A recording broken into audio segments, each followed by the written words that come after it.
Bigyan natin ng buhay ang kwentong pag-ibig ni na Ramona at Dexter.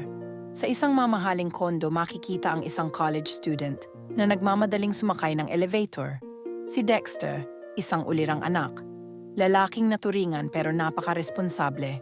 Magmula nang nagkasakit ang kanyang ina, maliban sa may private nurse ay personal niya itong inaalagaan. Busy ang kanyang ama sa pagpapatakbo ng kanilang maliit na kumpanya. Nakikita niyang mas pagod sa stress ang kanyang ama kesa sa trabaho. Tahimik siyang nakatayo sa loob ng elevator nang biglang may sumakay. Pasimpleng nakatitig si Dexter sa babae. Ngumiti si Ramona, nagkabatian sila at napag-alamang, pansamantalang naninirahan sina Ramona at ang pamilya sa kondo habang hinihintay ang mga dokumento para sa kanilang pag-alis papuntang Amerika. Magsimula ng araw na iyon, makikitang madalas na magkasama ang dalawa. Sinabi ni Dexter kay Ramona ang totoong kalagayan nila sa buhay. Walang reaksyon si Ramona, napapabilib si Dexter sa babae. Hindi naman kasi sila mahirap, hindi din naman mayaman, pero walang-wala sila ikumpara sa buhay ni Ramona. Isinama ni Ramona si Dexter sa kanilang bahay at ipinakilala sa magulang. Sobrang mabait ang pamilya nito, ni walang nagtanong kung ano ang kalagayan niya sa buhay. Araw ng alis ni Ramona, at deep inside hindi na umaasa pa si Dexter na magkita pa sila ulit ni Ramona. Mag-ingat ka lagi saan ka man makarating, ang tanging nasabi ni Dexter. Hinalikan niya ito sa noo. Halos araw-araw ay nagtatawagan sila. Update sa isa't isa. Sa kanilang dalawa ay mukhang si Ramona na lamang ang nagsasabi ng totoo. Pagkatapos nilang mag-usap ay napapaluha si Dexter. Mahal na mahal kasi niya si Ramona. Ngunit alam niyang hindi niya maibigay ang buhay na karapat-dapat sa babae. Naglalakad ito papunta sa kanyang ama, sa ilalim ng tulay. Naubos ang kanilang pinagkukunan ng kabuhayan dahil hinabol nilang mag-ama na madugtungan ang buhay ng kanyang ina hanggang sa kahuli-hulihang sentimo. Ngunit, sadyang hanggang doon na lang ito. Sila ay naging homeless na mag-ama. Tuloy pa rin ang pasok niya sa eskwelahan sa tulong ng pagiging waiter niya sa gabi bilang part-time job. Homeless man, pero punong-puno siya ng pangarap. Habang sa Amerika ay makikitang umiiyak si Ramona. Ang phone number ni Dexter ay hindi na makontak. May pinapunta siyang kaibigan para puntahan ang kondo, ngunit ibang tao na ang nakatira. At walang information kung nasaan ang previous owner. Makikitang kausap ni Ramona ang mga magulang, sinabi niya ang lahat tungkol kay Dexter. Nalulungkot sila para sa anak. Sa Pilipinas ay tuloy ang buhay ng mag-ama. Si Dexter papasok sa eskwelahan at diretsyong magtatrabaho sa restaurant, kitang-kita ang pagod sa mukha nito. Nagbibigay ng inspirasyon sa kanya ang isiping balang araw ay magkikita sila ni Ramona at sa panahong iyon ay handang-handa na siya. Dobleng kaba ang naramdaman ni Ramona nang makita ang mukha ng isang waiter mula sa malayo. Hindi siya pwedeng magkamali kahit halos 2 taon na ang nakaraan. Malaki ang ipinayat nito at kita sa mukha ang pagod. Hindi niya alam ang gagawin. Gustong-gusto niya itong lapitan at yakapin.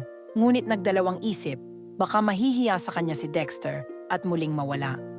Tahimik siyang itinuloy ang pagkain kasama ang mga kaibigan. Nagpaiwan ito sa labas ng restaurant. Pinauna niya ang kanyang mga kaibigan.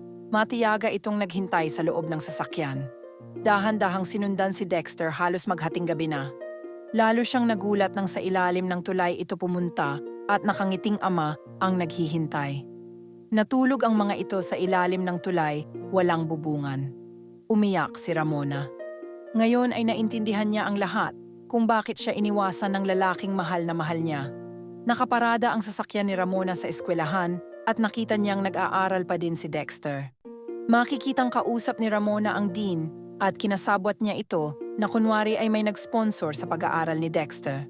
Masayang-masaya ang mukha ng binata ng ito ay lumabas sa eskwelahan. 1 taon na lamang at magtatapos na ito. Araw-araw ay tinatanaw ni Ramona ang mag-ama sa ilalim ng tulay. Naawa man, ay kailangan niyang magtiis. Ayaw niyang pangunahan sa mga plano si Dexter. Tama na yung nabawasan ng isipin nito tungkol sa tuition fees. Pagkalipas ng mga buwan, ay sinadya ni Ramona na pumasok sa restaurant kasama ang mayayamang mga kaibigan. At hindi ito nagtago. Sinadya niyang umupo sa madaling makita ni Dexter.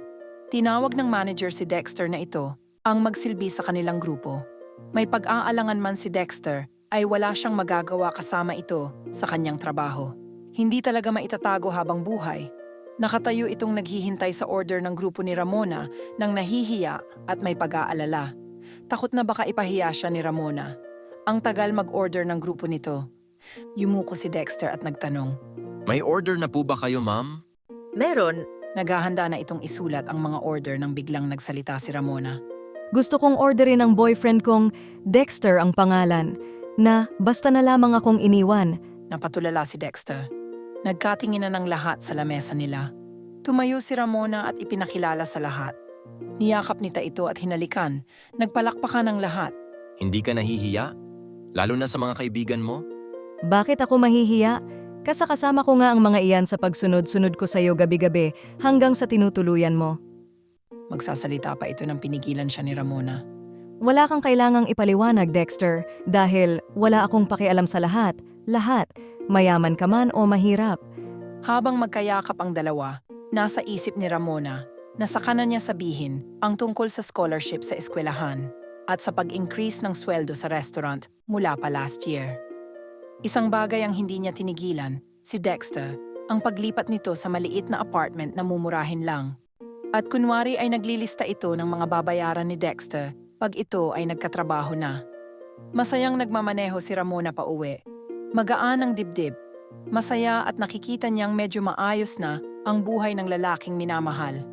Kaya niyang bigyan ito ng malaking halaga. Ayaw niyang gawin, baka isipin ni Dexter na sinasapawan niya ang pagkalalaki nito. Magaling na mentor, ang kanyang ama. Lahat ng kanyang ginawa ay utos ng kanyang ama. Napapangiti ito. Masaya. Mangyari po lamang na mag-subscribe at pindutin ang button bell para ma-notify kayo sa susunod kong mga video.